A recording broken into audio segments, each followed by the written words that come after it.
gratisan bagi kami ya. Nah, dimana kalau kita berbicara seluruh olahan pabrik, bagaimana mau menghitung revenue atau nilai kalau tidak ada beban? Ya, mohon maaf, di sini ada pemerintah. Bagaimana kita memastikan data itu valid, Bapak? Ya. Karena kan kami tidak ada kewajiban, mereka tidak ada kewajiban yang mengharuskan menghitung nilai, value, gitu ya, value dan revenue-nya berapa. Gitu. Jadi dan kebetulan kami API selalu update karena kami bekerja sama dengan lembaga internasional yang sangat mendukung juga apa yang menjadi tujuan kita, bagaimana Indonesia bisa memperdagangkan nikel sebagai komoditi di bursa berjangka. Nah, menjawab pertanyaan terakhir dari apa yang sudah disampaikan mengenai story nikel tadi, keberhasilan kita, saya belum tambah ada pabrik pengolahan 49 kilo, 6 aspal, dan yang lain sedang dalam proses konstruksi ada 40. Ada 40. Artinya nanti akan terbangun 95 pabrik olahan nikel. 95 pabrik olahan nikel itu akan terbangun, Bapak. Mungkin tahun depan, 2 tahun lagi, nggak tahu, karena kita lagi fokus dengan green energy, di mana tidak bisa pakai lagi power plant yang baru. Tapi menurut data AFNI lagi, KBLI 24202, kalau di sini ada BKPM bisa dikoreksi, KBLI 24202 ada 240 nikel. Nah, itu ngapain aja? Artinya kalau kita putar lagi 95 aja, nggak usah 240, 95 pabrik yang akan melakukan olahan nikel, cadangan kita cuma 5,3 miliar ton. 5,3 miliar ton per hari ini RKAB yang disetujui untuk 2025. Kalau 2024 kan sudah selesai ya, hampir 300 juta ton. Di tahun ini 2025 yang disetujui per hari ini, karena masih ada yang lagi ngajuin Bapak ya, per hari ini ada sekitar 298 juta ton. 298 juta ton. Ada komanya sih. 298 tinggal nggak sampai 2 juta lagi nembus 300 juta. Nembus 300 juta. Nah, pertanyaannya 5,3 cadangan, ini angkat biologis juga, mungkin lebih detail beliau yang tahu, saya bukan orang biologis. 5,3 miliar ton, kalau per tahun yang sudah eksis 49, konsumsi biji nikel 300 juta ton, berapa lagi itu akan selesai ya. Itu yang sudah terdata dari 49. Kalau 95 pabrik olahan berarti lebih ya, lebih dari 300 gitu kan. Nah, ini yang harus kita cermati lagi, jangan sampai mati 2-3 tahun lagi atau 5 tahun lagi pabrik selesai. Ya, harus jadi fokus, kita lagi mau membuat program atau sistem nikel masuk dalam bursa berjangka, tapi nggak sustain sampai 5 atau 6 tahun depan. Ya kan, saya nggak rugi gitu ya. Nah, ini dasar-dasar inilah yang mungkin bisa menjadi patokan kita dalam rangka apakah nikel layak. Kalau secara produksi sangat layak, kalau secara kapasitas sangat layak, kalau secara cadangan dan produksi sangat layak. Di awal saya bilang kita nomor 1 dunia, kita penentu dunia. Kemarin kita keluar RKB mau turun dikit, harga sudah mulai naik. Pada saat saya announce lagi RKB ternyata 300 juta, harga turun lagi. Enak ya, cuma cuap sedikit, kayak Elon Musk gitu, Twitter dikit naik, Twitter dikit turun. Nah, itu kenapa? Karena Indonesia sudah punya power untuk menentukan harga. Ini kita bicara di luar geopolitik gitu ya. Tapi dari total produksi dunia dipegang Indonesia, ya kan? Kita yang pegang. Dan yang lucunya lagi, kebetulan APNI yang mungkin setiap bulan itu di negara mana kita kerjasama dengan beberapa agensi perusahaan dunia. Dan dari semua conference, dari semua diskusi, saya pribadi hanya melihat London nggak punya apa-apa kok punya LMA gitu ya kan. Singapura nggak punya apa-apa tapi punya Singapore Exchange juga gitu ya. Tapi artinya apa? Kita yang punya fisik, kita yang punya barangnya. Kenapa kita nggak mampu untuk membuat ide saya dulu tuh Indonesia Metal Exchange gitu kan? Nah, bagaimana merealisasikan Indonesia Metal Exchange ini? Salah satunya kan dari jasa. Kita mulai dari nikel. Mungkin mineral lain bisa ngikut. Nah, dasarnya juga bursa berjangka ini Mungkin Kementerian Perdagangan juga ikutan. Waktu 23 Juli kemarin 2024 kita melaunching Simbara Nikel dan Timah. Apakah Simbara sudah proper berjalan melalui Inatrade ya, Inatrade Kementerian Perdagangan? Apakah sudah proper? Saya bilang belum 100%. Nah, kita saling sinergi nih Bapak ya, dari MOMS di awal yang kita upload para penambang, para smelter, laporan ke negara, bayar kewajiban, masuk ke Simbara untuk pengecekan NTPN atau INSW. Nah, dari keseluruhan sistem ini kita sinergikan lagi ke bursa berjangka. Tujuan utamanya adalah pertama biar negara lebih pasti lagi mengetahui berapa sih, layak nggak sih, dan menaikkan devisa. Balik naikin dong devisanya, jangan cuma pengusaha dipatok devisa hasil ekspor satu tahun. Artinya kan ada jalan lain untuk naikin devisa kita. Gitu. Salah satunya melalui nikel yang bisa diperdagangkan dalam bursa berjangka, dan yang paling penting lagi, mau nggak pihak lain atau pihak luar yang saat ini seperti LME mau bantu nggak Indonesia gitu ya dalam angka kita pembentukan bursa berjangka mulai dari komoditas nikel itu mereka confirm akan bantu ya. Dan mungkin tadi saya diskusi Pak Paulus, mungkin kita bisa mulai sedikit chit-chat kali ya, diskusi gitu lah, sehingga kita betul-betul proper dan profesional dan bisa diterima internasional. Indonesia hanya produsen, kita terima aja selama itu diputus dalam aturan, selama itu ditaruh dalam RUU gitu kan, antara regulator, seluruh pelaku pasti ikut. Tapi kembali lagi, market terima enggak, buyer terima enggak. Nah, sistem, formula, dan kondisi seperti apa yang bisa match sehingga kita layak untuk membuat nikel masuk dalam komoditas bursa berjangka. Mungkin itu Bapak dari saya cerita-cerita pendeknya. Selamat siang dan salam sehat buat semua. Bu, mau ini lagi Bu. Jenis-jenis nikel yang sudah diproduksi di Indonesia itu jenisnya apa aja Bu? Ya. Jenis-jenis nikel yang sudah diproduksi di Indonesia itu jenisnya apa aja? Dan kemudian mana yang paling banyak dan mana yang paling mungkin untuk bisa ditransaksikan melalui bursa berjangka. Bu, terakhir Bu, terima kasih. Mungkin tadi terlalu banyak yang saya sampaikan sampai nggak ngeh, sebenarnya ini sudah saya informasikan ya. Jenis produksi output nikel Indonesia apa aja sih? Nikel pick iron, ya kan? NPI namanya atau ferronikel. NPI dan ferronikel bedanya apa? Kadar doang Bapak Ibu. Ya, jadi kalau kita bilang kadar di bawah, yang kadar di bawah 15% kita sebut nikel pick iron. Kadar di atas nikel kontennya maksudnya ya. Nikel kontennya di atas 15% kita bilang ferronikel. Kemudian di atas 25% kita bilang nickel matte. Tapi ada bedanya nickel matte low atau nickel matte high, gitu ya. Itu baru dari nikel pick iron, ferronikel, dan nickel matte. Artinya 3 produk itu ada Pak yang diolah dari pyrometallurgi. Ya, pabrik olahan pyrometallurgi. Ada lagi yang dari hidrometallurgi, itu FHP, nikel sulfat, kobalt sulfat, baterai katot. Ya, artinya sudah ada produk-produk ya. Nah, yang paling layak untuk ditransaksi, untuk mungkin trial kali ya. Jadi kita coba dulu satu produk. Saat ini yang memegang nomor 1 peringkat tertinggi untuk produk olahan nikel yaitu nikel pick iron Pak. Itu selalu. Nikel pick iron itu di tahun ini aja Januari sampai 2024 total nilai ekspor nikel pick iron kita sampai 3,4 miliar dolar yang tertinggi. 3,44 lah, taruhlah 3,5 gitu ya. Hampir 3,5 miliar dolar khusus nikel pick iron, gitu kan. Nah, kalau kita berbicara total market size ya nomor 1 ya adalah nikel pick iron itu Bapak. Cuma kembali lagi, kita ini kan banyak produk dari ore, dari upstream sampai downstream. Ya. Dan kalau ore itu kan nggak bisa ekspor ya. Ore itu kan makanan para smelter yang banyak tadi. Nah, apakah bisa ditransaksikan juga nih dari ore, kemudian nikel pick iron? Nah, itu dulu aja. Produk lain mungkin kita trial 1 tahun berhasil tambah produk lagi. Karena ingat, nikel itu kayak sawit kali ya, banyak produk turunannya.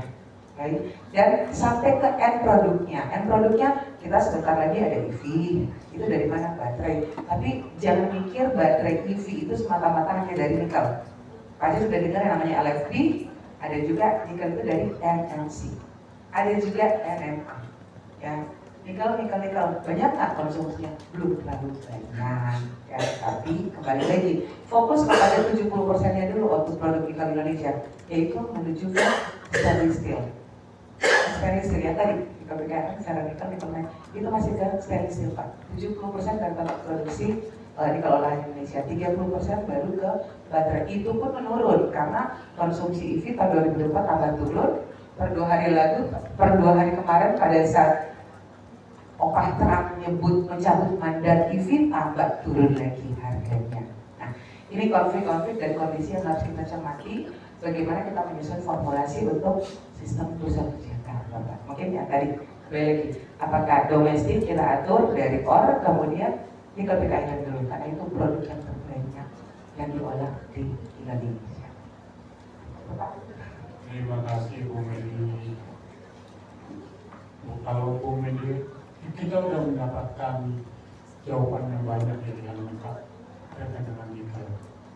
Monggo Bu Medi kalau mau ada acara lain boleh meninggalkan acara ini. Nah itu dia Bu. Nah monggo silakan.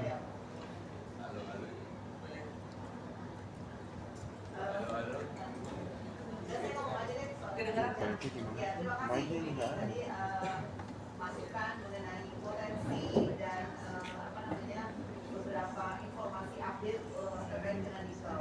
Rasanya berdasarkan hasil kajian yang disampaikan Bu Medi ini justru lebih update nih dari kajian kami ya, karena kan kajian itu dilakukan beberapa bulan yang lalu. Sekarang Bu Medi menyampaikan update hari ini. Bu, kami memang ingin mengembangkan atau ingin fokus juga kepada bagaimana komunitas yang menjadi bulan Indonesia ini bisa memberikan value lebih bagi nasional ya, secara nasional in terms of export, in terms of perdagangan dalam negeri, dan kita nggak mau diatur negara lain gitu kan, nggak mau diatur orang lain, kira-kira gitu. Saya sepakat dengan Bu Medi bahwa ini barang kita, punya kita, dan sudah super layak nih ya. Kita yang ngatur, bahkan kan arahan Bapak Presiden seringkali, bukan seringkali, kadang-kadang menyebalkan masyarakat luar, tapi keuntungan kita, stok ekspor misalnya. Nah, apakah ini bisa juga mengganggu? Saya kira buat masalah ekspor bisa, tapi untuk domestik dan dagang berjangka kan tetap bisa bergulir berjalan. Pertanyaan saya Bu, bagaimana, apa strategi yang ingin Ibu sampaikan? Seandainya ini kita sudah bergegas, baru saya gini, yang pertama Ibu, mohon juga Ibu dan teman-teman di produsen dan eksportir nikel, nanti saya akan gandeng juga dari Dirjen Daglu, dari Pak Gilang, karena beliau adalah yang mengelola ekspor ya, tata kelola ekspor bersama ESDM tentunya. Bagaimana kita ini bisa mengawal perdagangan berjangka ini tidak mengganggu ekspor gitu ya. Bahkan terbalik, justru kita yang ngatur ekspor melalui referensi harga yang kita tetapkan nanti, ya kan? Yang kedua kan kita punya beberapa usaha berjangka ini sudah sangat kredibel dan go public, go internasional, bahkan ada BBJ, ada CPX. Nah, di sebelah Ibu itu ada BBJ yang kami kira juga punya pengalaman baik, bagus untuk pengelolaan beberapa komoditi unggulan di Indonesia. Memang belum pernah menyentuh nikel. Nah, bagaimana bridging dari asosiasi kepada bursa kita, dan rasanya kita harus lebih bergegas ya. Saya juga nanti minta bantuan dari bapak-bapak yang ada di panggung, ada tim kami, Pak Dani, ada bapak dari dari akademisi juga Pak Paulus, karena kita udah ketinggalan nih, seperti yang Ibu sampaikan tadi, orang lain yang nggak punya nikel udah ngatur nikel ini sejak tahun lalu ya. Mei kalau nggak salah ya, Juni apa Mei, saya lupa tahun lalu. Nah, rasanya belum ketinggalan jauh sih kalau dibandingin CPO yang diatur oleh Malaysia lebih sekian tahun yang lalu. Ini belum begitu, baru setahun lewatan. Mungkin kita belum fokus karena sibuk mau pindahan Pak, Bu, sibuk pindahan kantor, kita juga sibuk mau ada proses transisi. Tapi rasanya saya jadi semakin optimis bahwa kita memang harus bergegas.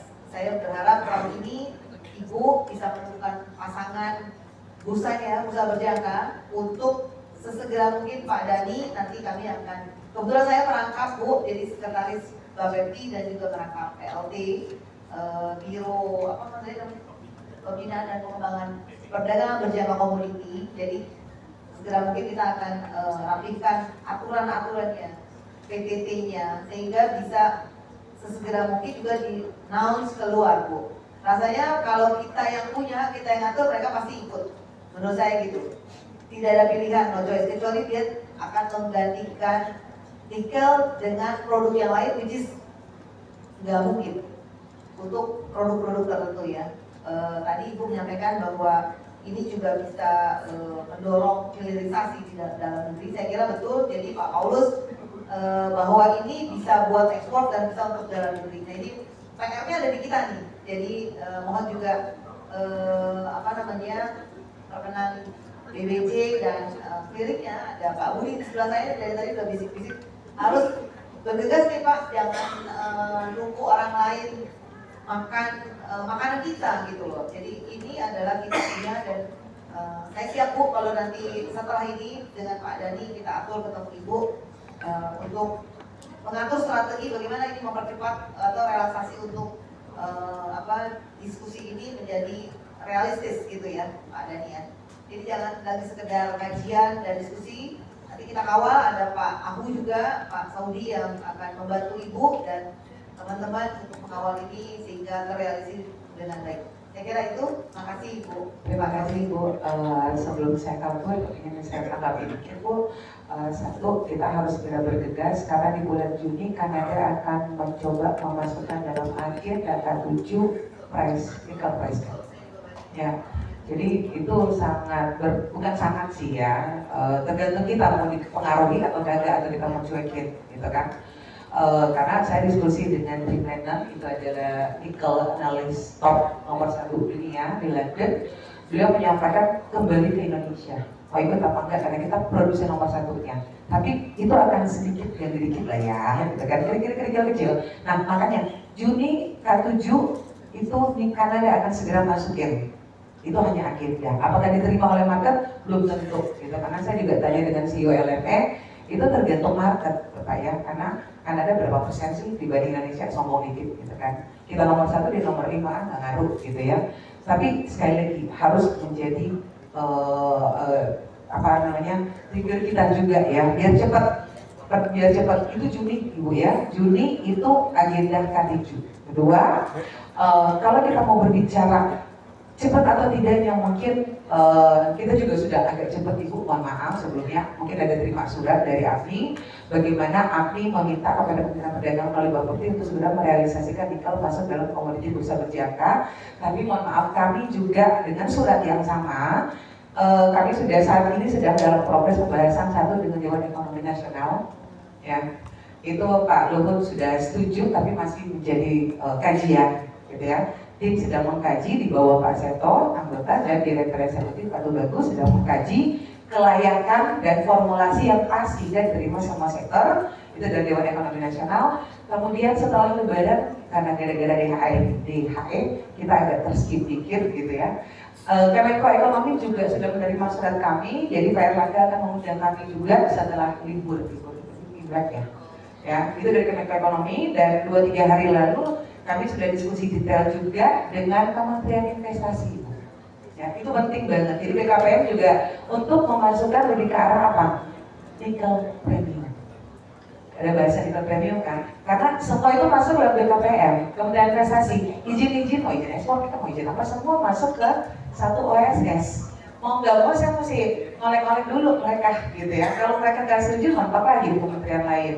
Ya. Kemudian yang keempat juga dengan Kementerian Perindustrian mungkin ada di sini atau Kementerian Kementerian SDM juga nanya formulasinya kayak apa? Apakah sama kayak Timo?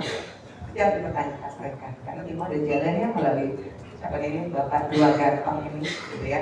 Nah, itu yang mungkin kalau kita bilang secara roadmap dari API sudah mulai bergerak. Tinggal kita butuh dukungan sinergitas antara kami para pelaku produsen dengan Kementerian Perdagangan di bawah yang punya ruangannya, gitu ya. Tapi kita ada bantu untuk segera masuk ke beberapa lembaga terkait, Bapak. Ya, mudah-mudahan kita segera cepat. Yang penting ingat G7 di bulan Juni. Ya, dan ingat lagi paspor baterai per 18 Agustus 2027 itu sudah wajib. Paspor baterai itu apa? ESG. ESG itu kita berbicara apa? Disinilah momen yang pas bursa berjaka jadi alasan untuk membuat nikel premium. Ya, mungkin itu boleh saya kabur Bapak Ibu. Tahan lagi. Mungkin silakan didalkan ya Bu ya. Betul. Jadi nanti setelah Ibu meeting di luar, kami sepakat kita akan sinergikan roadmap yang Ibu dari asosiasi bersama dengan roadmap Bapepti ya. Tentu ini sangat perlu dan kita akan undang tadi beberapa kementerian lembaga yang Ibu sampaikan. Terima kasih Ibu. Kan karena sudah pindah, sudah dekat ya kantor API dengan kantor Bapepti. Oke, sekali lagi mungkin itu aja dan mohon maaf yang sebesar-besarnya saya harus meninggalkan tempat ini karena perjalanan jauh harus ke Bekasi dan sudah ditunggu oleh Ketua Umum API juga. Ini bahaya Pak Jenderal Menko, kita di Borgol. Oke, Bapak, teman-teman semua sekali lagi terima kasih dan mudah-mudahan membawa manfaat untuk penyesuaian. Sekali lagi terima kasih dan selamat siang. Assalamualaikum warahmatullahi wabarakatuh.